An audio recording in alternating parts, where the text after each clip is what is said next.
Hola.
I love music. There's a saying, it is art that will save the world. Not politicians, not scientists, not even spiritualists. They're not going to be the ones that save the world. It will be art that saves the world. Artists, creatives,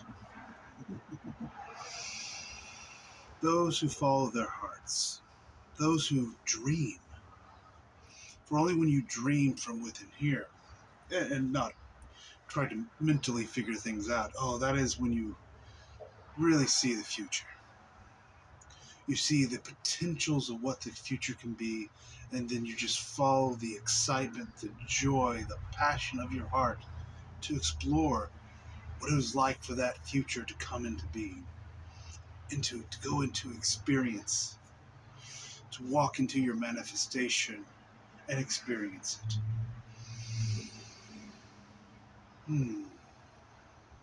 For you are the I exist, experiencing its existence, its joy, its beauty, its life. Life comes from the heart.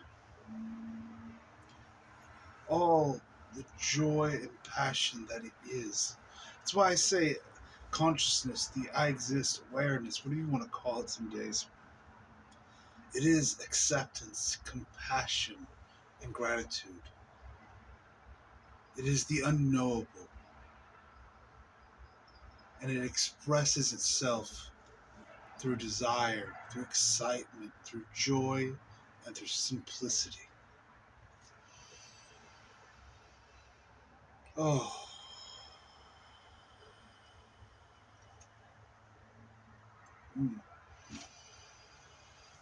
You can feel into that beauty that is you. Because I say acceptance, compassion, and gratitude is the unknowable. For it's what the mind cannot understand. There's no separation in these things. There's no division. There's nothing to break up. It just is. It's truth. Because most truths are debatable. Most truths are, well, it is from that perspective, but you could say, I am a human. That's debatable. Because you could say, well, no, I'm a spirit being, or I am God having a human experience, as a lot of you spiritualists like to say. So it's debatable. It's a half truth. The truth is the experience of being a human is real, but is the human itself, is the story real? Not really. But the experience is. I guess you could say experience is one of the only other is one of the true truths. But the story and the structure that goes around it is all made up. You are the I am, the I exist. You are consciousness, you are awareness. your acceptance, compassion, and gratitude. Expressing yourself with desire, with passion, with joy, excitement, and simplicity. Hmm. I know some of you will be saying, oh no, but I have all this confusion.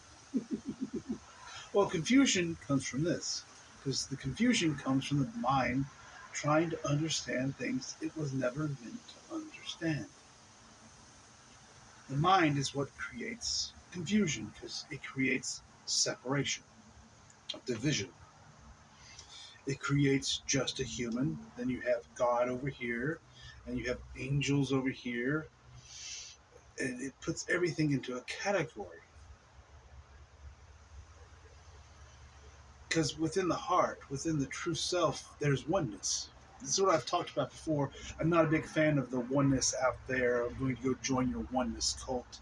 I'm not a fan of it because I have my oneness within myself. All the aspects, all the fractals that I am, are right within me. They're happening right now. The past life, the future life, all of it is now in a moment. If you're present with that, you're in your own oneness, in your own celebration of your journey, of your story, of your experience. For what is the soul? The soul is the distilled wisdom of your experience. It is all your lifetimes, distilled down, removed all the garbage from it, brought into sweet, harmonizing wisdom.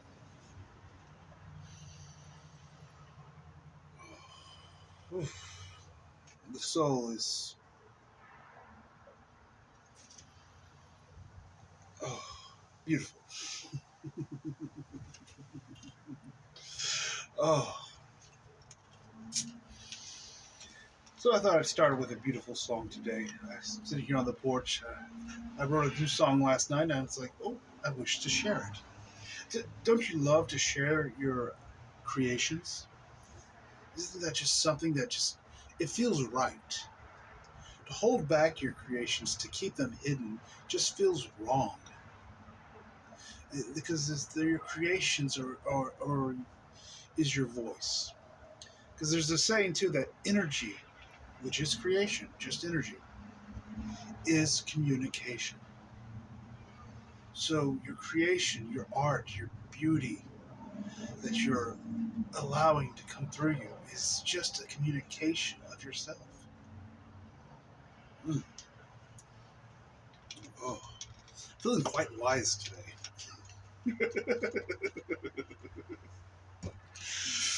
Oh,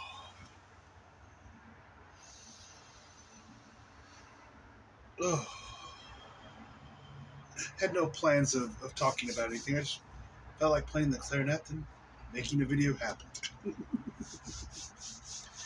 But I feel it's going to be about trust. The trust. Mm, trust in yourself.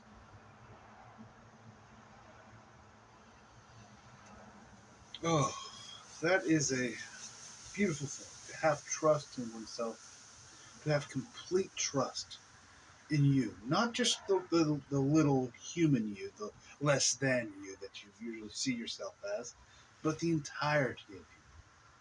The trust in your human, the trust in your soul, the trust in your I am that I am, your consciousness, your awareness, the trust in your creation.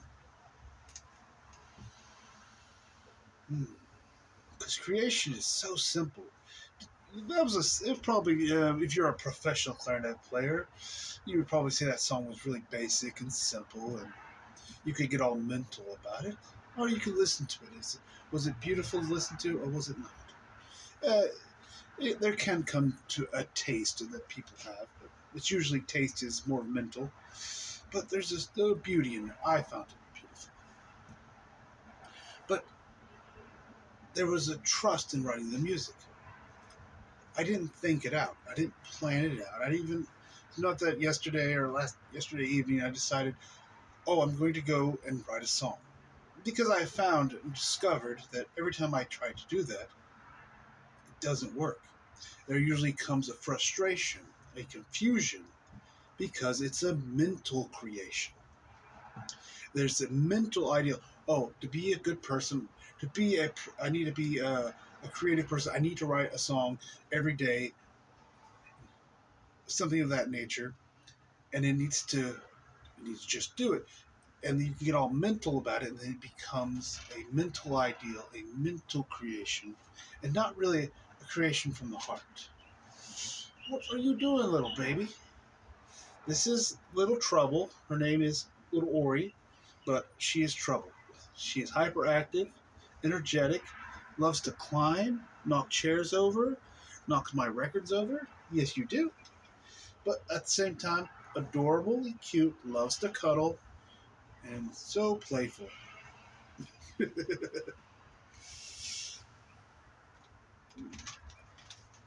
you're gonna sit there. But there's a difference between a mental creation and a creation from the heart. You will notice a creation from the heart is usually very simple, because consciousness is simple. Now, you may find it starts simple, then there'll be like, oh, I can add this to it. I can add that to it. You'll have other little realizations that come to you that'll build upon it. You could look at this. It's going to be a strange analogy, or I guess that's an analogy. I'm not sure if I'm using the word right. I didn't do well in English class. I apologize. But as someone who's been a musician, and I've heard a lot of stories from musicians of how they write their songs. And there's a saying that you'll hear from a lot of musicians: the songs that come the quickest are usually the best. The ones that come with the least amount of effort are the songs that are the most profound, because they didn't have to think about it. I'll use two examples here in different ways. One would be Smashing Pumpkins. That's Billy Corgan, the Smashing Pumpkins. He's talked about that before. And he's also talked about a song called 33. It's actually a pretty beautiful song. And he wrote that song within about 5 minutes. Music, lyrics, everything. He said in his interview, he said it was one of those songs he felt like he didn't even write.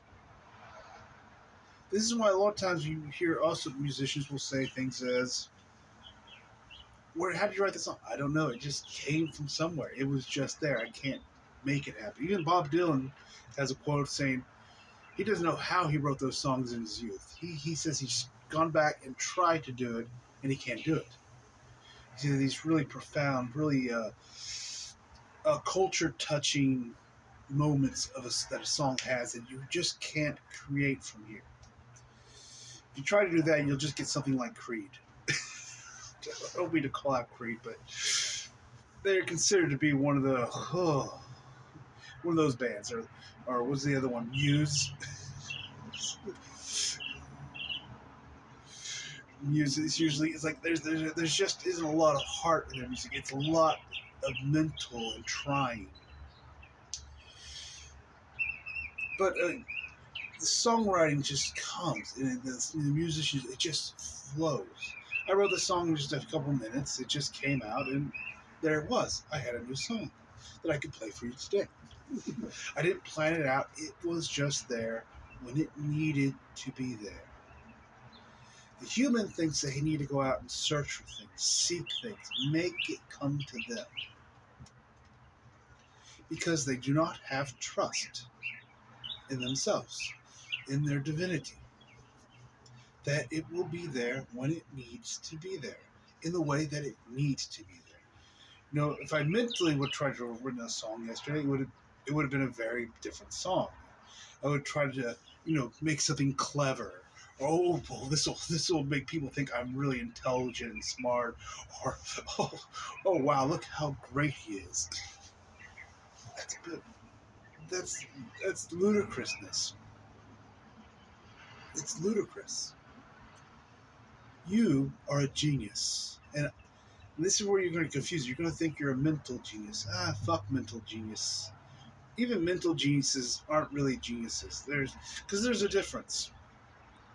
There's a lot of people on this planet who are incredibly intelligent, who would, if you gave them an IQ test, would score off the charts.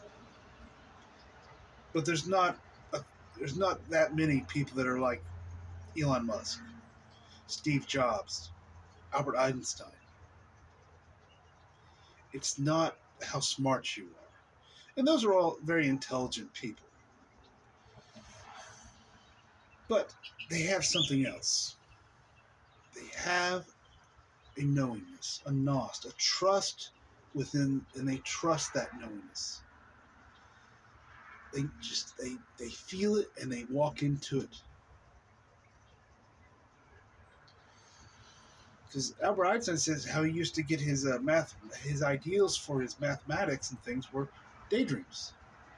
He would daydream about light, how it travels, and kind of just imagine it, go into the other realms, and feel it. And then when he had a knowingness of it, how it worked, then he would figure out the mathematics of it. Then the mathematics came second. The mental intelligence came second. The same thing when I'm playing the clarinet. I hear it, I feel it. Okay, what is it? Is it F, a G, a E, a B, or whatever? And it's just a feeling. And sometimes there's a little playing around you do. It's not. It's not that. Oh, then when you hit that right note, that's it. You're like, I don't know, that note kind of sounds off there to me, but you feel it from the heart. You're like, no, that's the right note. I don't know where this song is going. I don't have it playing it, but that note just is right because it has a resonance in my heart. I trust it. But most humans have fallen out of the trust with their heart, with themselves. This is why enlightenment is coming back to love yourself, to know thyself, falling in love with yourself, a rediscovery of yourself. You come to realize, I am that I am. I'm creating all this. Why would I create anything that wasn't in my best, most highest potential of experience? Because that's my passion. To have the highest, most beautiful, most enjoyable expression possible.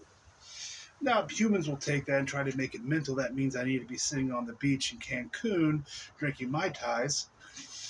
Because to their mind, that is their highest potential. But the heart has a greater potential of experience, of joy, of passion. Yeah, the heart also understands that every once in a while the human needs to sit on the beach and have its Mai Tais to, just to relax. But the heart wants to go out and have experiences. It wants to interact. It wants to share its creativity with others and take in others' creativity. And allow these things to come and play and mix with each other.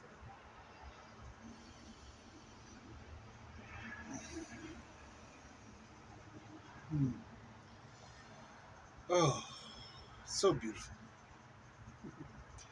My little kitten's gone to sleep. Oh. I so love making these videos. They're so enjoyable. I want to smoke now. This may upset some people. Smoking. I want to talk about that for a second. Why do I smoke? Well, you could say I started smoking at 15 or 16. I quit a couple times for a few years, but I always came back to it. Why? You could say I'm addicted to it. Not really. You can look at it that way.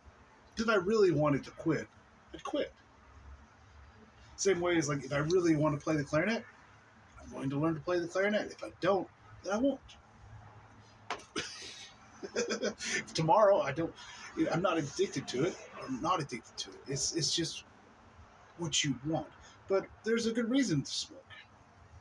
I'm not saying you have to smoke,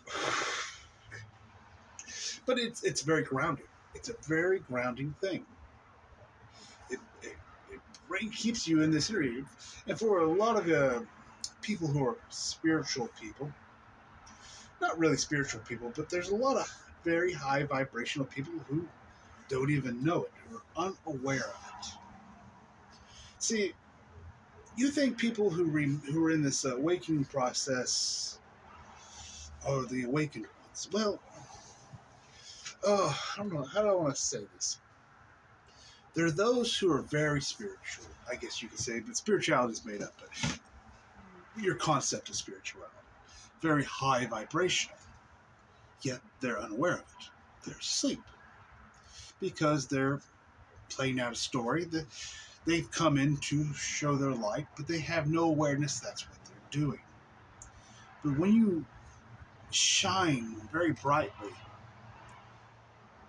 it's a very deep contrast to this reality. You kind of want to pop out of the body. Cat, you're going to mess up all my music. Pop out of the body. So things like this you'll find people to smoke. Oh, you can eat. People who eat a lot. You know, I keep a lot of weight. I don't actually not a big eater. You know, I do talk about it quite a bit. I usually eat 1-2 meals a day, and not. I guess they're not what you consider healthy, but tomato. But having your body keep the weight keeps you grounded. You know, you can say those really fat people that you probably are making fun of, who just gain weight and can't control it and smoke and drink. They're probably very high vibration beings. They're just coping with the energy, with the contrast, and they're unaware of it too. They're mostly asleep. They're doing other things. They could be a lot of people will be very internal, processing, because they'll process not just themselves but everything around in the world, because they're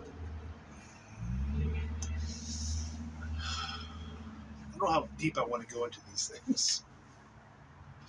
They're doing work.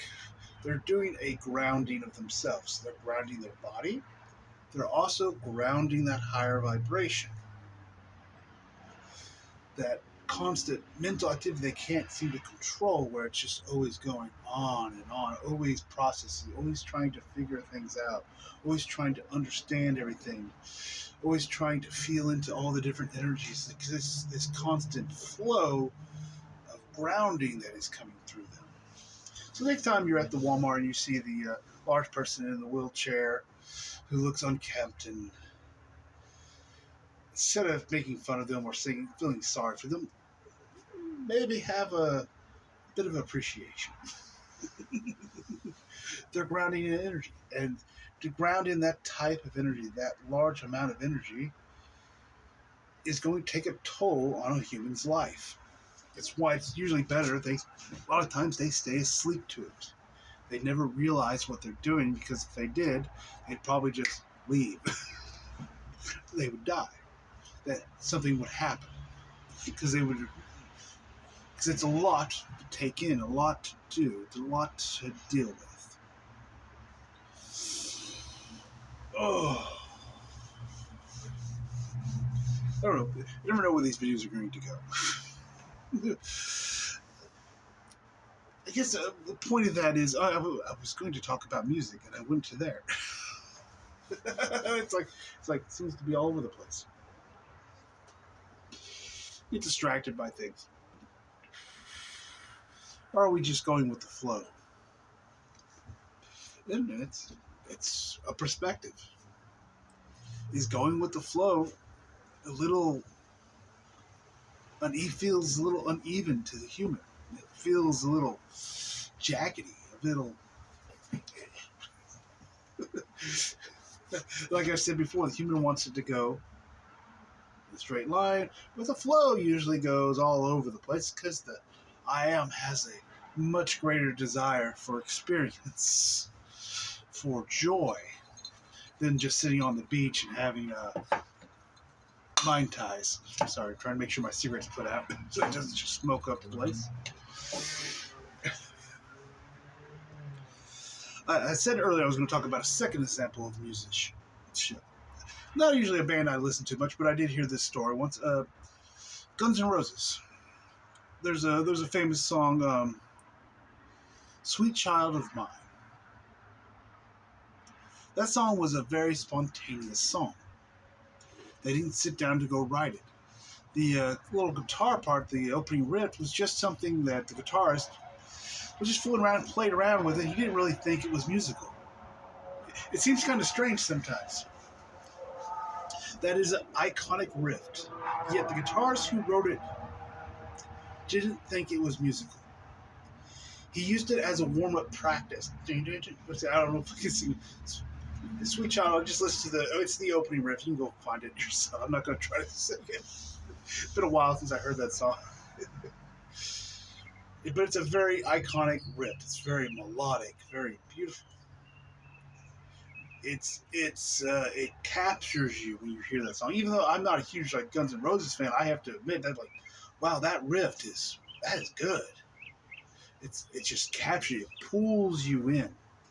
Yet the guitarist who played it, because he didn't think of it mentally, it's just kind of one of those things that just came and popped in. Oh, when he was practicing, and he used it as a little practicing thing to warm up his fingers before he played guitar. And one day they were at a rehearsal he just started playing it to warm up. The other band members just look at him like, "What's that?" He's like, "Oh, that's nothing. That's just a little garbage thing I play. It's to warm up my fingers." And they're like, and then this, Axl Rose, the singer, said, "Oh, I got lyrics for that. Start playing that." But a lot of times, that's how these Gnostics, they'll come to you. To you, they don't make any sense.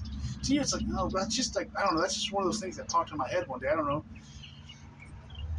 But yet, other people turn their heads and what the fuck? Where did that come from? You're a genius for coming up with what? No, I didn't even try. That was just it's nonsense. But as I said earlier, everyone is a genius. Because everyone is all-knowing. Everyone is creative. Everyone has a heart, has a consciousness, has awareness. Everybody has wisdom. Because everyone has all soul beings have a soul. These are things you can't try to achieve. These are not things you can go and mentally create. How many people, I've seen them online, I'm doing the, going to, what do they call it? I'm going to spend my day doing the Steve Jobs routine. Or they'll have routines of all these famous, supposedly enlightened people or geniuses of the past. And they'll try to follow it. They'll mentally try to mimic it. Because that's all the mind can do. The mind is a mimic. It tries to copy, create procedures, and it tries to mimic things. But if you try to mimic, you'll just come up with something like Creed or Muse. I'm sorry if you're fans of those bands, but they're quite boring. Or I just don't know the names of a lot of the new musicians. I don't listen to them, but a lot of the new songs that you hear on the radio come out of music factories. They're hired writers who write everything using a certain amount of notes and keys, and they try to play around within these certain melodies and these certain archetypes. They look at what was a hit last year, what was a hit before, and they try to copy it. They try to recreate it, to mimic it. That's why a lot of people are really turned off by newer music. Because older music wasn't as bad. There were still times when that was done, when people got mental about things. But all the best songs are the ones that resonate with you. Most of the ones that came from the heart. How many musicians? You'd be surprised how many musicians hate their number one hit. Van Morrison. I saw a thing about Van Morrison. Had a song called "Blue Eyed Girl." Blue Eyed Girl. Is it Blue Eyed Girl?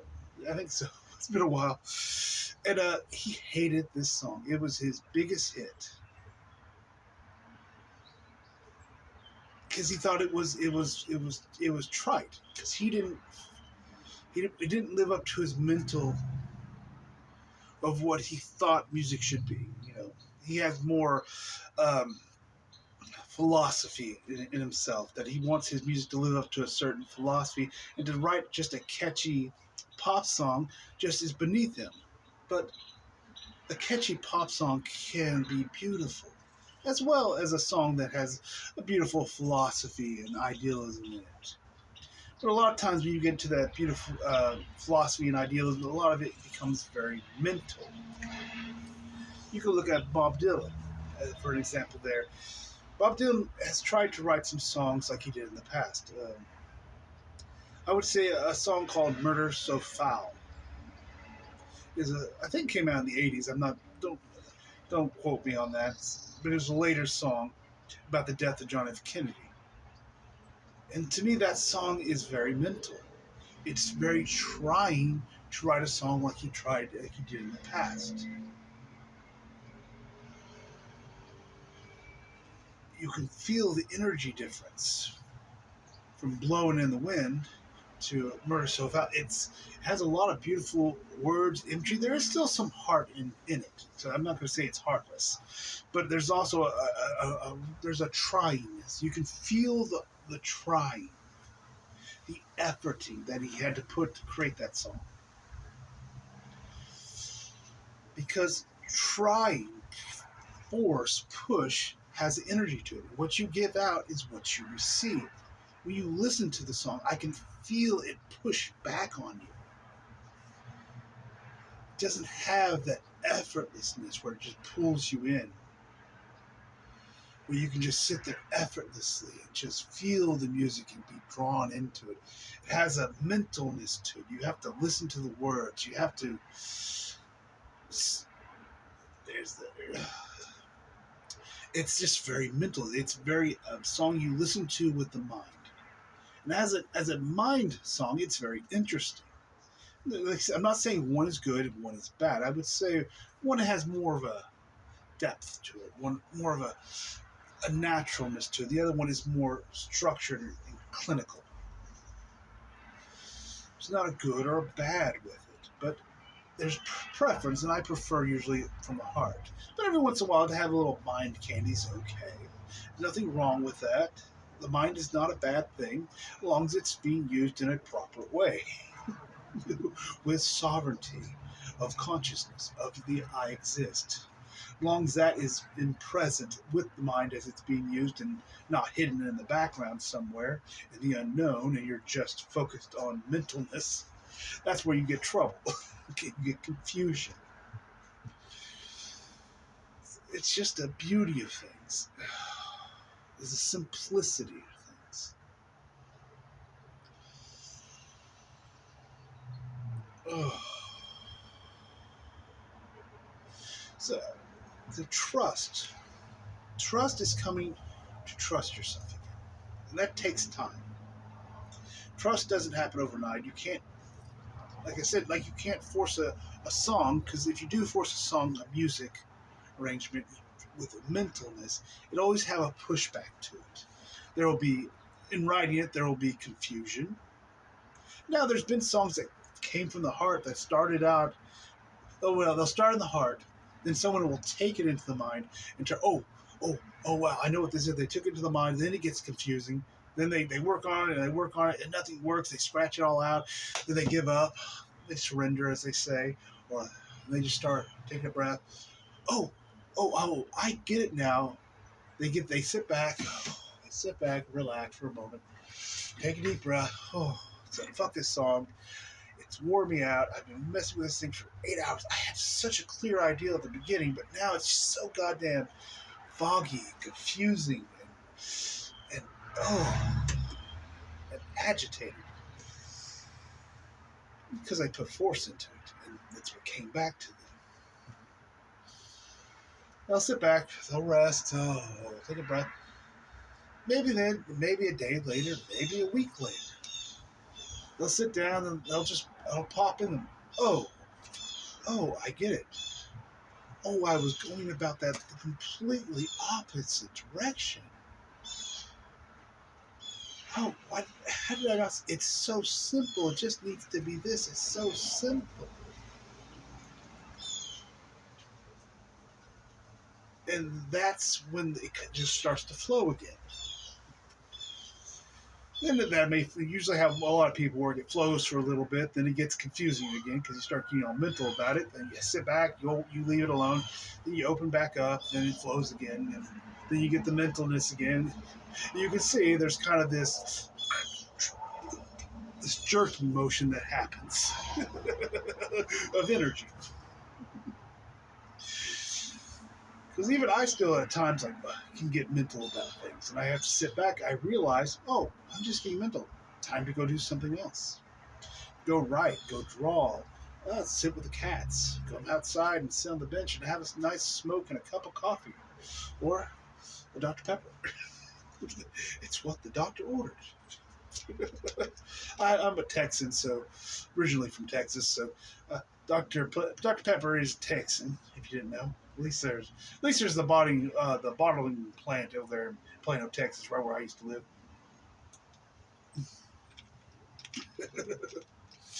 Hey there, little miss. You come to see us? Yes, hello, little miss. Yes, you have fun outside? Yes, the kids love playing in the sunshine. They gotta come inside at night. Too many predators out. Oh,